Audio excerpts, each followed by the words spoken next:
Salut tout le monde. Le jeu des versets. Il y a un jeu que la plupart des croyants aiment jouer. Il est appelé le jeu des versets.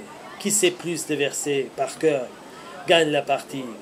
Ils sont malheureux, mais je suis sûr à 100%, il y a quelqu'un qui peut vous battre facilement. Le diable, il sait par cœur les Écritures. Et même il a essayé de tenter Seigneur Jésus dans le désert. Si vous jouez contre lui, il va vous battre. Vous êtes donc une lâche, mon ami, parce que vous êtes aveuglé par les Écritures et vous avez abandonné la parole de Dieu, Seigneur Jésus. Dans l'Apocalypse, chapitre 19, verset 13, il était revêtu d'un vêtement teint du sang.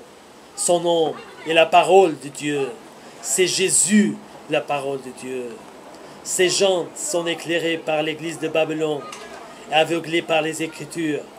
Et je pense que comme les aveugles églises et leurs dirigeants, qui sont comme des serpents, leur aient dit que vous pouvez se réfugier dans les promesses de Dieu sans vivre la sainteté. Ils ont oublié que dans les Écritures même que Jésus a dit, dans Matthieu chapitre 7, verset 21, ceux que me disent, Seigneur, Seigneur, n'entreront pas tous dans le royaume des cieux, mais celui-là seul qui fait la volonté de mon Père qui est dans les cieux. Et quelle est la volonté du Père? Et de suivre le Fils. Dans une nuée, vint le découvrir, et de la nuée sortit une voix, celui-ci est mon Fils bien-aimé, écoutez-le. Seigneur Jésus, et sans la sainteté, on ne peut jamais voir le Seigneur, même dans la vie. Dans Hébreux, chapitre 12, verset 14. Recherchez la paix avec tous et la sanctification, sans laquelle personne ne verra le Seigneur. Ainsi les Écritures pour eux, c'est comme un acte d'héritage, et que leurs noms sont écrits dans le livre de vie, parce que les Écritures disent comme ça. Ils aiment jouer avec eux.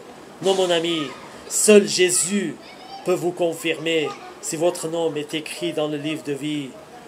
Si vous n'êtes pas conduit par l'Esprit et vous n'écoutez pas la voix du Seigneur, vous ne pouvez jamais être sûr si votre nom est écrit ou non. Et votre communion avec Jésus est d'être fidèle jusqu'à la fin. Vous pouvez être sauvé de l'enfer.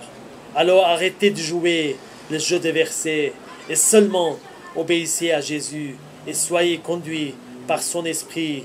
Et si vous avez un cœur sincère et vous vous repentiez, vous demandez la miséricorde du Seigneur, il vous répondra et vous bénira.